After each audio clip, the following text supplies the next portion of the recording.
Purihin ang Diyos, mga kapatid. Hallelujah. Hallelujah. Tunay na mabuti ang Diyos. Praise God. Hallelujah. Makibukas po kayo, mga kapatid. Praise God. Sa aklat po ng mga gawa. Chapter 20, verse 24. Praise the Lord. Hallelujah. Babasahin ko po sa wikang English, mga kapatid.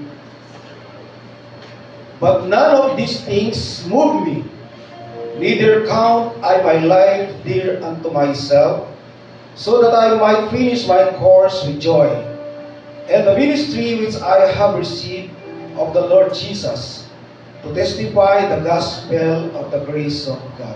Praise the Lord. Inihiling ko po, Sr. Brother Edwin, panalangin po ang salita ng Diyos na ating puminasa. Praise the Lord, tayo po'y minsan pang dumulog sa ating Panginoon, kanyayahan ng pangungunan niya sa ating pag-aaral sa mga salita ng Panginoon. Hallelujah. Patuloy ka namin pupurihin naman, taas. Hallelujah. Sa pagkakataon ito, Panginoon, kami po ay makikinig ng mga salita. Kanyayahan mo, Lord, ang iyong Santo Espiritu, ang siya pong pumilos sa bawat puso, Panginoon. Hallelujah, ng mga anak ko, Lord. Siya nagsigit sa pamamagitan ng mga salita na aming maririnig, Panginoon. Lord, we pray, Lord, ang gagamitin mo po lingkod mo sa Brother Kenneth. Kamisan mo siya, Panginoon. Hallelujah, gagamitin mo lamang bilang gagawin ang iyong mga buhay na salita. Gagawin mo siya, Lord. Pagtubayan mo siya, itago mo siya sa iyong likuran. Tuwa, Panginoon, ang mga salita na aming maririnig, Panginoon. Maging kalakasan po ng bawat isa ng katisuran, Panginoon. Maraming salamat po, Lord Jesus. Inaangkin na namin ang tagumpay, pagpapala, biyaya sa lahat ng salita na aming mapapakinggan sa umaga nito, Panginoon. At alam po namin, Panginoon, makakaragdag ito, Panginoon, sa aming kalakasan, spiritual, Panginoon. We give you all the glory, honor, and power. In Jesus' name we pray. Amen. Praise the Lord! Hallelujah! Praise God! Hallelujah! Ang pamagat po ng ating pong na mensahe na binigay ng ating Panginoon. What is your life? Praise God! Makakupo na po kayo, mga kapatid. Ano ang iyong buhay? Praise God! Kanina, mga kapatid, sa Sunday School pa lamang, ay parang puno na tayo, mga kapatid. Praise God, sapagkat napakaganda po ng ating pong natalakay, mga kapatid. Praise God, hallelujah. At ito po ay continuation, mga patuloy natin gustugin, mga kapatid, sa magitan ng salita ng Diyos, ang ating mga spiritual life, mga kapatid. Praise God, hallelujah. Pag-usapan natin, mga kapatid, ang ating mga buhay. Hindi yung buhay ng ating mga kapitbahay, o pwede natin pag-usapan ang buhay ng ating mga kapitbahay about sa kanilang pong kaligtasan, mga kapatid. Yung mga souls nila, mga kapatid. Praise God. Hallelujah. Praise the Lord. Ang sabi ni Paul, mga kapatid, sa ating binasa, "Datapwat hindi ko minahal ang aking buhay na warin sa akin ay mahalaga, maganap ko lamang ang aking katungkulan. Ang ministeryo tinanggap ko sa Panginoong Yesus na nagpatotoo ng Ebanghelyo ng biyaya ng Diyos." Praise God. Hallelujah. Ang buhay, mga kapatid, ayon po kay Mr. Webster, mga kapatid, it is a period between birth and death, mga kapatid. Kung titingnan natin, napakaikli lang. Kaya naunawaan ni Apostol Paul, mga kapatid, praise God. Bagamat isa lang naman ang buhay natin sa mundong ito, mga kapatid, dito sa mundong ito, about sa ating flesh, mga kapatid. Praise God, talagang mahalaga yun. Ngunit, naisa sa tabi po ni Apostol Paul yun bilang siya tumanggap sa ating Panginoon. Praise God. Sabi niya, "Hindi ko minahal ang aking buhay na waring sa akin ay mahalaga. Maganap ko lamang ang tungkulin iniatang sa akin ng ating Panginoon." Praise the Lord. Hallelujah. Kaya nga po, yung pong ating pong buhay, sabi nga po kanina sa ating pong Sunday School, ito po, mga kapatid, ay iba na tayo, mga kapatid. Praise God. Iba na tayo. Iba na yung pamumuhay natin.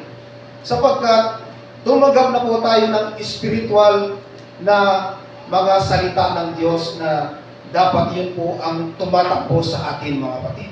Praise God.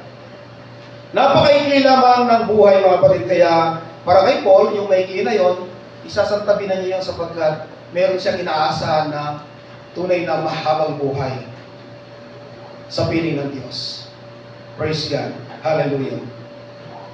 Sabi po ni James, mga kapatid, na ito ay isa lamang, it is a vapor that appeareth for a little time and then runs away. Isa lamang itong singaw, mga kapatid, na sa sandaling panahon ay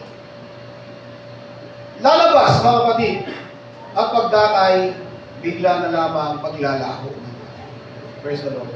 Kaya nga po, mga kapatid, atin pong tatalakayin itong buhay na ito, saan ba natin ito gagawin, mga kapatid? At ano ba ang ating mga isa-isang gagawin sa pamumuhay natin? Ang life, mga kapatid, praise God, is like a schoolroom. Lagi tayong nag-aaral ng salita ng Diyos. Sapagkat iba na nga tayo, mga kapatid.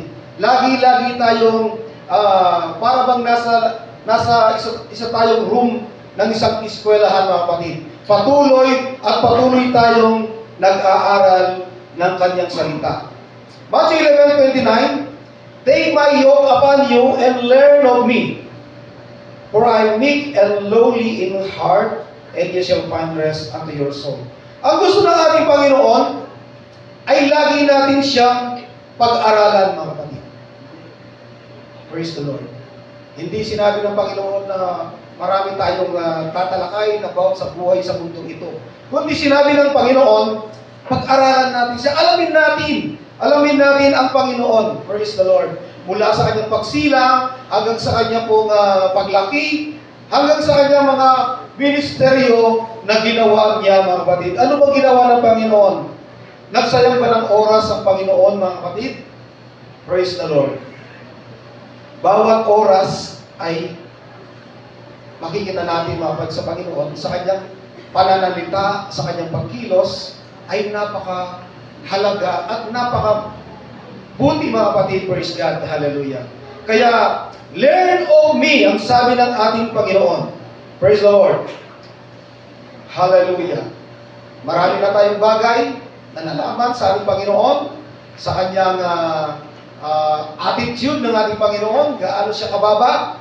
Alam natin, mga kapatid, praise God, wala nang bababa sa ating Panginoon. Kaya ganun din naman tayo, dahil iba na tayo, mga kapatid, ating pag-aaralan yon araw-araw. Pag-aralan natin, lagi tayong magbasa, mag-aral sa salita ng Diyos upang makilala natin ng lubusan ang ating Panginoon. Nagpaparaya ang ating Panginoon. Praise God. Nagbibigay siya ng kalakasan. Hindi yung kanyang sarili ang kanyang binigyan ng magandang buhay. Praise the Lord. Sabi nga, wala nga siyang matirhan, mga kapatid. May lungga yung mga sora. Ngunit siya wala, mga kapatid. Tayo, meron na tayo, mga kapatid. Kinukumpleto na tayo ng Panginoon sa mga pangangailangan natin sa mundong ito. Halos sa atin, meron namang konti na lang siguro o walang bahay. Meron tayo lahat ng bahay, mga kapatid. Praise God, sa biyaya ng Diyos. Hindi po ito nawawala ang tahanan natin ito kagaya sa ibang mga lugar. Talagang na-wash out yung mga bahay nila. Praise God. Mabuti ang Diyos, mga kapatid. Kaya, dahil tayo po, mga kapatid, ay nasa sitwasyon na mabuti ating tunay na sundin, pag-aralan, ang mga ginawa ng ating Panginoon. Praise God.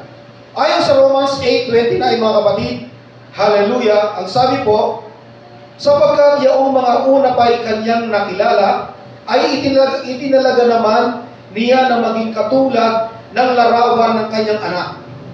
Hallelujah. Tayo po'y katulad ng larawan ng ating Panginoon. Agree kayo, mga kapatid? Hallelujah. Kaya kung tayo katulad ng larawan ng ating Panginoon, pag-aralan natin siya upang tunay na maging katulad natin. Baka hindi pa natin siya, wala pa tayo kahit konti o o yung hindi pa natin nakukuha yung talagang gusto ng ating Panginoon.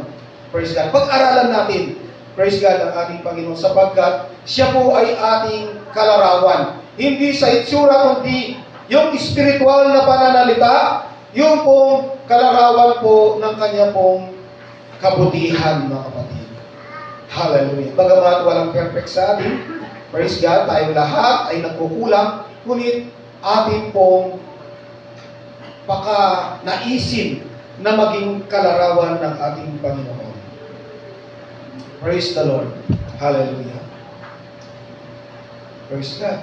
Ang sabi po, sapagkat yaong mga nanguna pa'y kanyang nakilala, ay itinalaga naman niya na maging katulad ng larawan ng kanyang anak, upang siya ang maging panganay sa maraming magkakapatid. Tayong lahat ay magkakapatid, praise God. At ang ating Panginoon ay tinawag na ating panganay. Praise God. Kaya kung ano yung ginagawa ng ating panganay, ganun din ang ating gagawin. Praise God. Hallelujah. Kaya nga po ang ating Panginoon, ang siyang ating tutularan, itong buhay na kung ano ang buhay natin, hindi lamang basta-basta ganun pala ang ating buhay sa mundo ito, mga kapatid. Kundi tayo po'y, ang buhay natin ay nakalarawan, mga kapatid, sa buhay ng ating Panginoon. Praise the Lord. Hallelujah. 2 Timothy chapter 2 verse 15, pagsikapan mong humarap na subok sa Diyos, manggagawang walang anumang ikakahiya, na gumagamit ng matuwid na salita ng katotohanan. Praise God. Hallelujah. Pagsikapan natin, mga kapatid, na maging subok sa Diyos. Sabi nga po, at kanina ni Brother Lon, na bakit tuloy-tuloy ang mga pagsubok. Praise the Lord. Hallelujah. Kung tuloy-tuloy ang mga pagsubok, tatanggapin natin, mga kapatid. Sapagkat, hindi naman ipapahintulot ng Diyos ang mga pagsubok, mga kapatid, kung hindi niya alam na kakayanin natin. Praise God.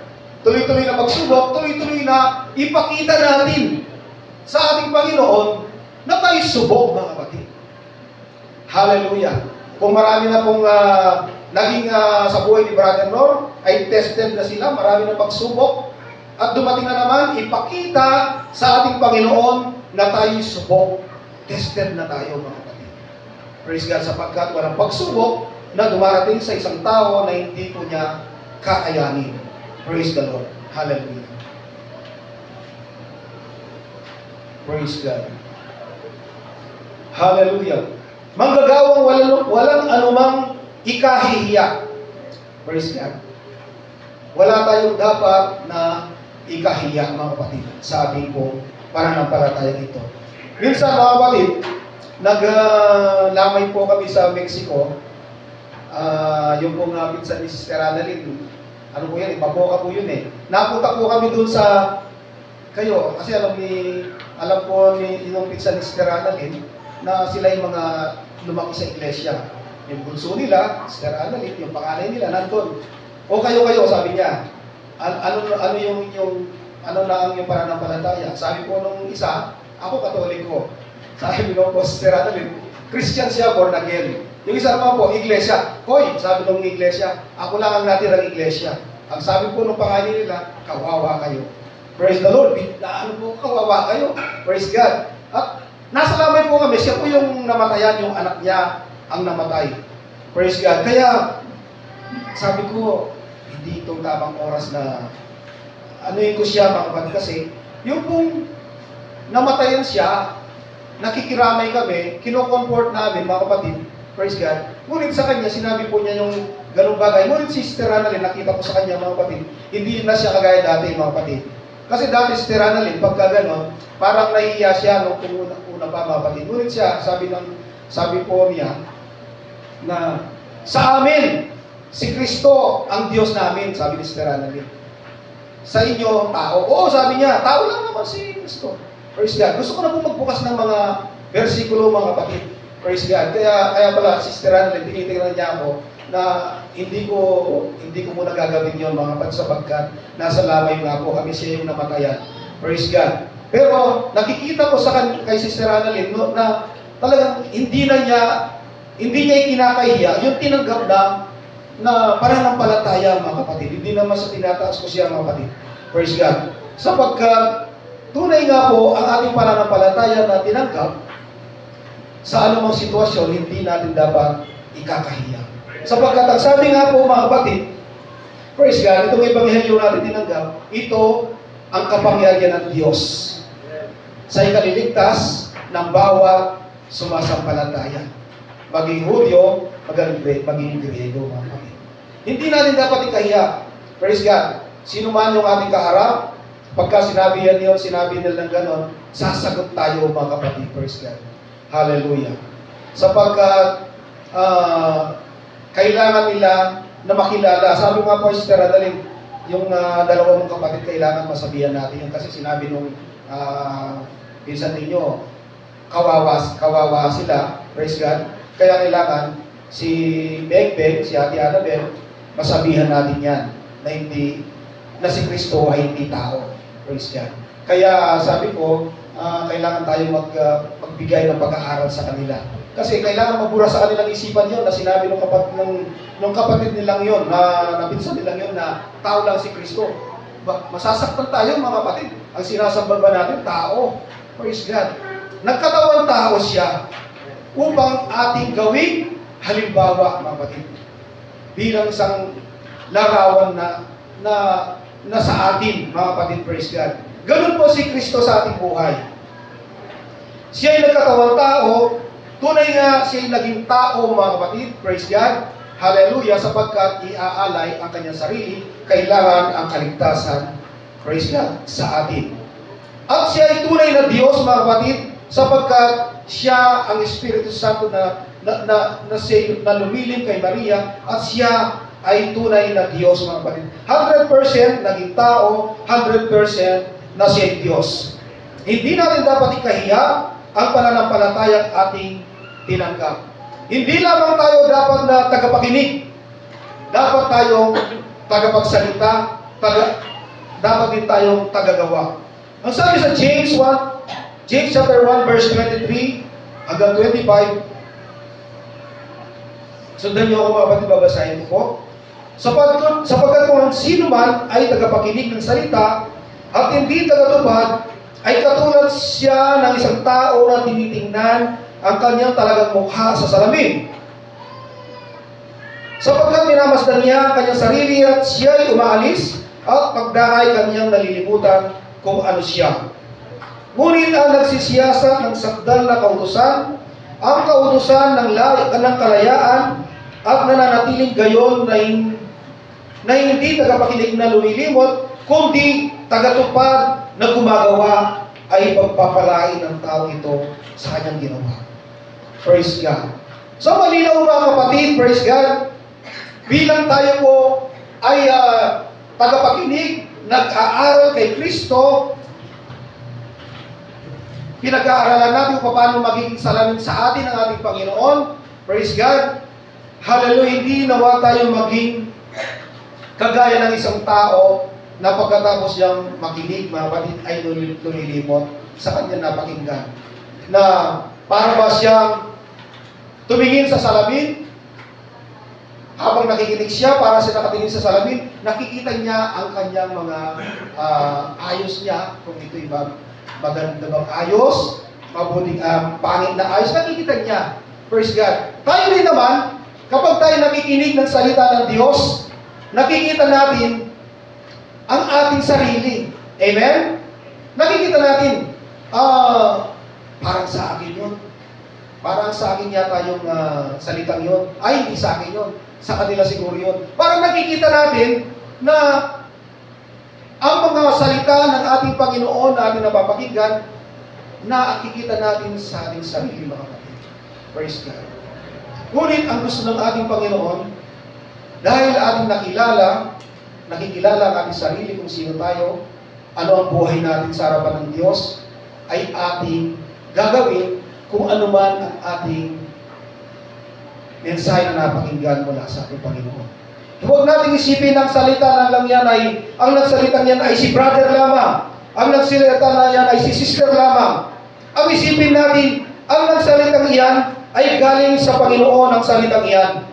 Yan ang tunay na nakapagbabago sa atin. Ngunit kung tinitingnan natin mga kapatid, ang nagsalita lang yan ay parehas ko lang yan na madaling magkasala, madaling magalit, madaling makipag-away. Hindi tayo lalago, hindi tayo makakarating doon sa gusto ng ating Panginoon mga kapatid. Praise the Lord. Hallelujah. Praise God. Ang sabi po, ngunit ang tunay nga po mga kapatid, ang nagsisiyasan ng sakdal ng kautusan ng kalayaan ay nananatiling gayon at hindi tagapakinig na lumilimot. Hindi tayo mga kapatid tagapakinig na lumilimot na kagaya ng sinasabi sa Biblia. Pagkatapos na nakita ang sarili, ay aalis na at hindi na alam kung ano siya. Praise God. Kaya pag namumuhay, parang hindi siya iba. Parang tao lang na ordinaryo. No, hindi na sinasabi na peculiar people tayo mga kapatid. Lahing hirang ng Diyos. Praise God. Bansang banal. Hindi na gano'n kasi nalimutan niya ang kanyang sarili. Kristiyanong tagapakinig na lumilimot. Ang gusto ng ating Panginoon mga kapatid, Kristiyanong tagapakinig na gumagawa. Be a doer, ang sabi ng ating Panginoon. Gumagawa. Kung di tagatupad na gumagawa, ay pagpapalain ang tao ito sa kanyang ginagawa. Doon tayo pagpapalain ng ating Panginoon. Sapagkat kung hindi tayo tagagawa, anong pagpapala? Wala, questionable tayo. Praise God. Sa ating Panginoon. A life is like seed time. Ano po seed time mga kapatid? Ang buhay natin ay kagaya din ng isang pagtatanim. Praise God. Habang nabubuhay tayo, tayo po ay nagtatanim. Praise the Lord. Galatians chapter 6 verse 7 hanggang 9. Be not deceived. God is not mocked. For whatsoever a man soweth, that shall he also reap. For he that soweth to his flesh shall of the flesh reap corruption. But he that soweth to the Spirit shall of the Spirit reap life everlasting. Hallelujah. Ang nagtatanim mga kapatid, praise God, sa laman, yung hindi umalis sa kanyang laman, mag-aani ng kasiraan.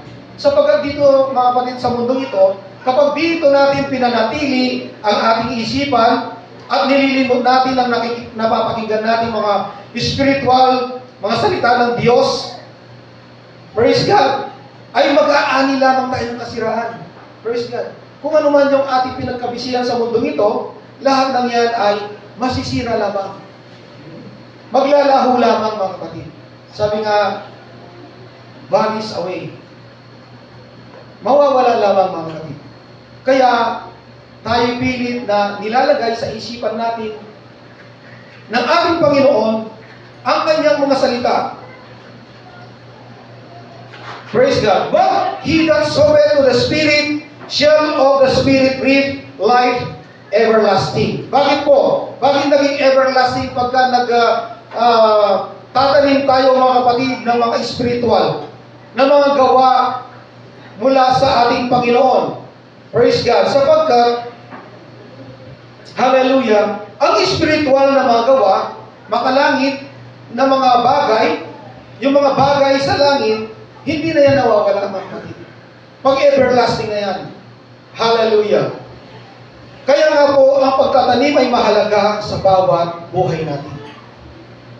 Magtanim tayo ng magtanim ng mga spiritual na mga bagay upang tayo ay tumanggap ng buhay na walang hanggan. And let us not be weary in well doing, for in due season we shall reap if we faint not. Pag hindi tayo nang himagod mga kapatid, tayo po'y aani, praise God, ng buhay. Hallelujah. Praise the Lord.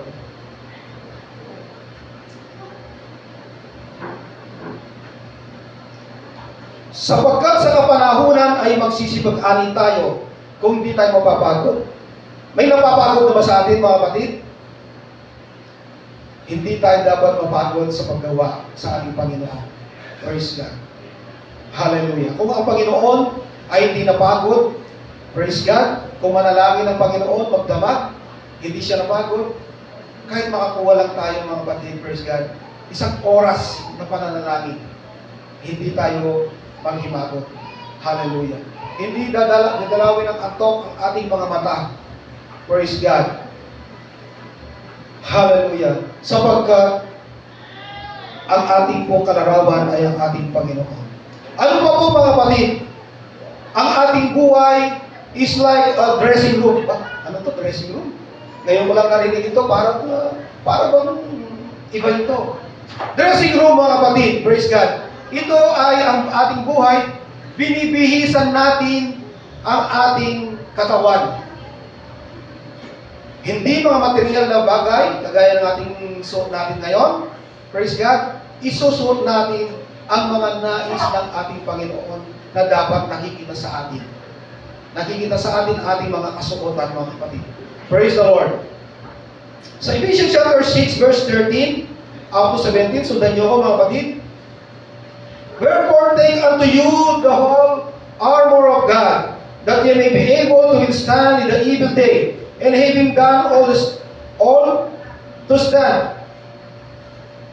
Praise the Lord. So 14, stand therefore, having your loins girt about with truth, and having on the breastplate of righteousness, and your feet shod with the preparation of the gospel of peace.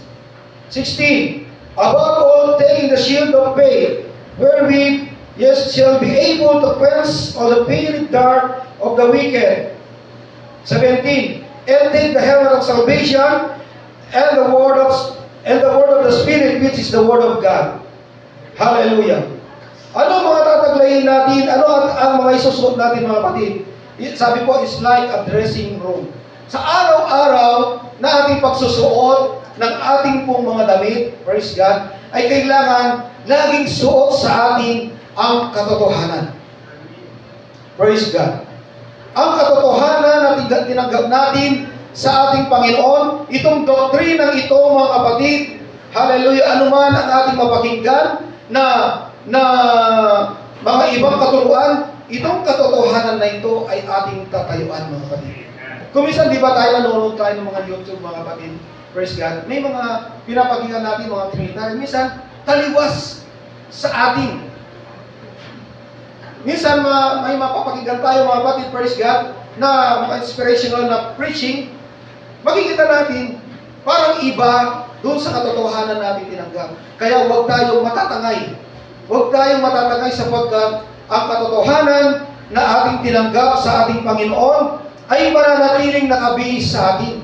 Tayo ang dapat makita sa atin ito, mga kapatid. Hallelujah. Praise God. At ang sabi pa, and righteousness. Hindi ang ating sariling katuwiran ang makikita sa atin, kundi ang katuwiran ng Diyos. Palakpakan natin ang Panginoon. Katuwiran ng Diyos ang dapat makita sa atin. Minsan, nagre-resist ang ating pong mga katawan. Hallelujah. Meron kasi tayong sarili no? Pang lupa sa atin, pang laman. Hindi natin matanggal sa atin yun. Praise God. Minsan dumarating. May sariling katuwiran tayo. Bakit ba ganon? Ito ang gusto ko. Ito ang gusto kong maging lifestyle. Bakit babaguhin sa akin? Pero tandaan natin yung righteousness ng ating Panginoon. May katuwiran ng Diyos. Praise God. Hallelujah. Minsan ito ang gustong pasuot ng ating Panginoon sa atin. Ngunit, meron tayong gustong suot sapagkat mula sa pagkabata, yun na ang ating nakagawian. Ngunit, sabi po, isuot natin ang katuwiran ng kapatid. Ang katuwiran ng Diyos. Praise God. Hallelujah. Ang mga dating bagay na ating nakagawian, na isasantabi. Dahil ang ating gusto ngayon, ang nakasuot sa atin, ay ang katuwiran ng ating Panginoon. Praise God. Walang magiging Mabuti mga kapatid, praise God, kung ang ating laging suot ay ang ating katuwiran. Nangangatuwiran pa tayo, meron tayong sariling atin, praise God. Kundi, mga kapatid, ang ating mga buhay ay hindi na mahalaga sa atin. Ang mahalaga ay ang katuwiran ng ating Panginoon. Sapagkat ito na tayo mga kapatid, praise God. Ito na ang ating buhay, ang katuwiran sa ating Panginoon. Yung sinabi mga kapatid, praise God, hallelujah, na bukod dito ay kalasan ng pananampalataya. Yung ating faith, kinakailangan makita lagi sa atin ang pananampalataya natin. Dumating ang pagsubok, hindi tayo nag-back out mga kapatid sa pananampalataya natin. Hindi tayo mabalitaan man na madali tayong manghina mga kapatid. Praise God. Kundi mabalitaan sa atin, nakatayo pa rin tayo. Ang laki ng pagsubok ng kapatid natin, pero makikita mo, nakatayo pa rin siya. Talagang nakatayo siya dun sa bato ang tinayuan niya. Ang pananampalataya niya matatag. Yun ang dapat makita sa atin mga kapatid. Praise God. Hallelujah. Yung ating pananampalataya ay tunay na nakikita sa atin. Ano pa mga kapatid? Ang salvation na ating tinanggap. Yung kaligtasan na ating tinanggap, kinakailangan laging nakikita sa atin. Maging sa isipan natin mga kapatid, ang salvation na ito ay namamalagi po sa ating isipan. Sapagkat tunay nga ang ating pong buhay ay kailangan laging araw-araw ang salvation ay nasa atin. Hindi natin alam ang ating bukas. Hindi natin alam ang buhay nga ng tao. Sabi nga po mga kapatid ay 70 years. Yung aking pong tiyuhin, umabot po siya ng mahigit 90. Praise God. Kalilibing lang po kahapon, kapatid po ng nanay ko. Mahigit po siyang 90 mga kapatid. Praise God. Hallelujah. Ngunit ang panahon natin ngayon, 70, lalagpas ng kaunti mga kapatid. Praise God. At sa biyaya ng Panginoon, 80 hanggang 85. Praise God. Hallelujah. Ganun po mga kapatid, praise the Lord. Ang buhay ay napakaikli lamang. Hallelujah. Yung salvation natin ay kinakailangan mamalagi sa atin araw-araw. Upang makasiguro tayo na doon tayo sa kaharian ng Diyos. Mahirap po yung tayo po ay nagsumikap, ibinigay natin ang lahat. At sa isang pagkakataon, tayo po ay natisod. Sa isang pagkakataon, nanghina tayo at nawala sa presensya ng Diyos. At nakatulugan natin yon. At kung hindi natin nagisingan ang bukas, mga kapatid, kawawa po tayo. Praise God. Kaya ang salvation ay kinakailangan mamalagi sa atin, mga kapatid. At ang isa pa pinabibigay sa atin, ang Word of God. Ang salita ng Diyos na sasalamin sa atin. Nababasa sa ating pagkilos, sa ating pananalita, sa ating mga gawa. Praise God. Hallelujah. Yun po ang lagi nating gagawin mga kapatid. It is like a dressing room. Araw-araw binibihis natin yan. Kailangan walang mawawala kahit isa. Hindi pwede mawala yung truth sa atin, nakabihis sa atin salvation, Word of God. Hindi pwede. Hindi pwedeng wala sa atin ang faith, mga kapatid, at nandun yung iba. Kinakailangan kompleto po nakabihis sa isang Kristiyano ang mga ito, mga kapatid. Praise the Lord. Ano pa po, mga kapatid? Life is a race, mga kapatid. Takbuhin. Ang buhay natin, mga kapatid, araw-araw ay isang takbuhin. Praise God. Maring tayo po ay huminto, ngunit hindi atras. Praise God. Hinto lang. Pahinga ng konti. Praise God. At pagkatapos, mga buwelo, takbo na naman. Yun ang gusto ng ating Panginoon. 1 Corinthians chapter 9, 24 hanggang 27. Know ye not that they which run in a race run all, but one receiveth the prize. So run, that you may obtain. 25. And every man that striveth for the mastery is temperate in all things. Temperate in all things, ang sabi po mga kapatid. Hallelujah.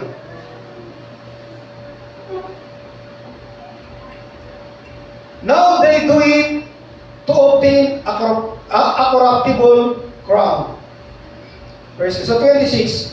I therefore so run, not as uncertainly so fight I, not as one that beateth the air. Praise God. But I keep under my body and bring it into subjection, lest that by any means, when I have preached to others, I myself should be cast away. Praise God. Si Paul, mga kapatid, bagamat siya ay mahusay na guro, mahusay siyang mangangaral, pastor siya, mga kapatid, marami siyang hawak na mga churches, mga kapatid. Ngunit, hindi pa rin siya kampante. Hindi pa rin po siya kampante sapagkat sinasabi niya, ang aking dig sarili ay aking sinusupil. Hinahampas, mga kapatid. May gusto ang sarili niya. Kaya nga sinabi niya, sinusupil ko ang sarili ko kasi mayroong kumakawala sa kanya na gusto niyang gawin. Sinusupil niya to. Hinahampas niya to. Hindi literal na hampasin niya. Ibig sabihin talagang nagdapat siyang mag-enjoy. I-enjoy niya yung moment na yun sapagkat hinihingi ng kanya laman, hindi niya pa rin niya gagawin. Hampasin niya yung laman niya.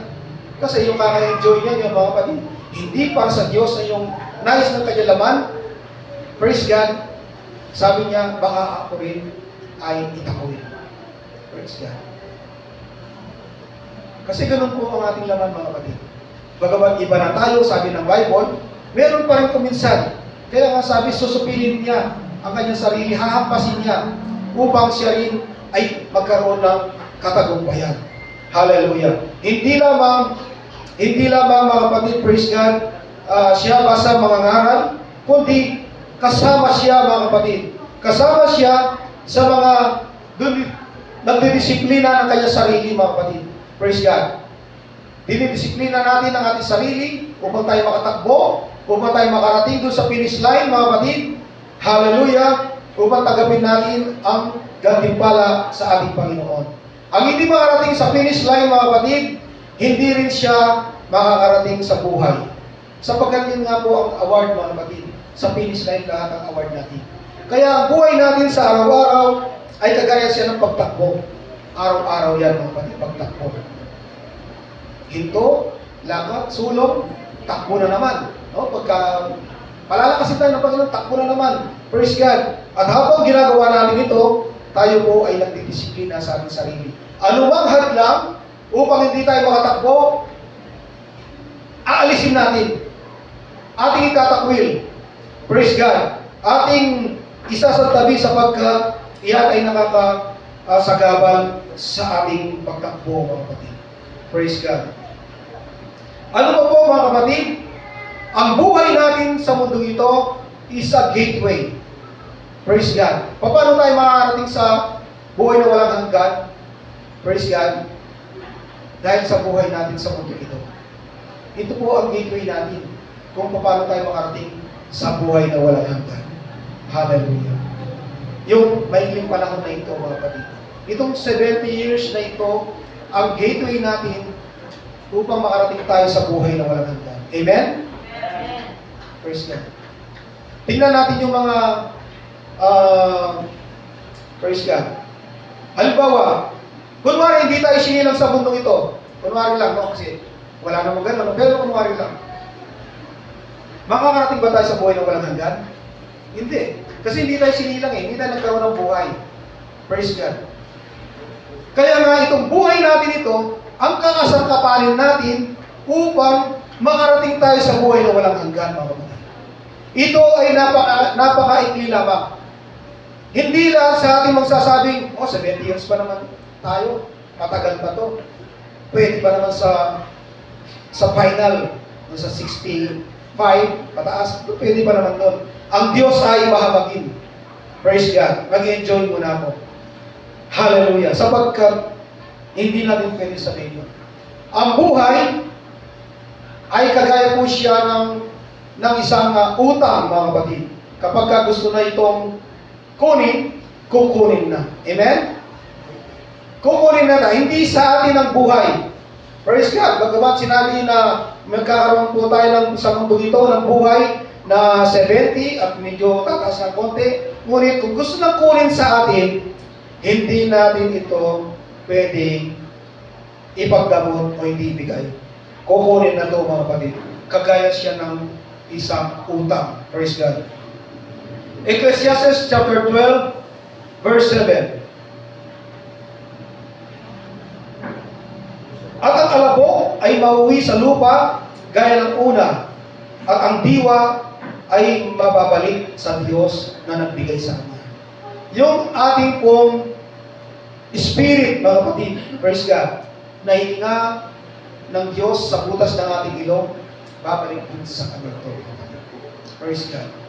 Kaya ang buhay ay may click lamang, mga kapatid, at pag gusto ng Diyos na kunin na ito, ay kukunin na. Kaya samantalahin na ito, mga kapatid, sapagkat may kilang ang ating buhay. Praise God. Lastly, mga kapatid, life is an investment. Isang investment ang buhay natin, mga kapatid. Hallelujah. Kung ano ba ang ating inipon, ay nakatala doon, mga kapatid. Nag-ipon tayo ng salaman natin, nakatala. Investment yan eh. Nag-ipon tayo, nagtabi-tabi tayo ng mga panglangit, mga kapatid, which is spiritual, investment yan. Life is an investment. Habang tayo nabubuhay, nag-i-invest tayo, mga kapatid. Praise God. Hallelujah. Galatians chapter 6, verse 8, sapagkat ang nag-asik ng sa kanyang sariling laman ay sa laman mag-aani ng kasiraan. Datapwat ang nag-asik ng Espiritu ay sa Espiritu mag-aani ng buhay na walang hanggan. Ano ba ang ating i-invest, mga kapatid? What is your life? Praise God. Ano ang ating iipunin sa buhay natin sa mundo ito? Doon sa maikling panahon nito. Praise God. Piliin na natin ang mag-invest tayo, mga kapatid, ng mga spiritual na pamumuhay. At kagaya ni Paul, ang makalaman ay isa sa tabi. Praise God, bagamat ito ay parang mahalaga. Dito tayo mag-enjoy, dito tayo ang gusto ng ating katawan, ito, ngunit hindi natin ito susundin, mga kapatid. Praise God. Hallelujah, kundi ating itong susupilin, ating itong papaluin, mga kapatid. Hindi lang mga bata pa lang pinapalo, mga kapatid. No? Ating din sarili, papaluin din natin upang may tulig tayo makarating sa buhay na wala. Salamat sa Diyos. Praise the Lord. Hallelujah. Tumayo tayo lahat, kapatid. Palakpakan natin ang ating Panginoon. Hallelujah. Praise the Lord. Praise the Lord. Hallelujah. Hallelujah. Hallelujah.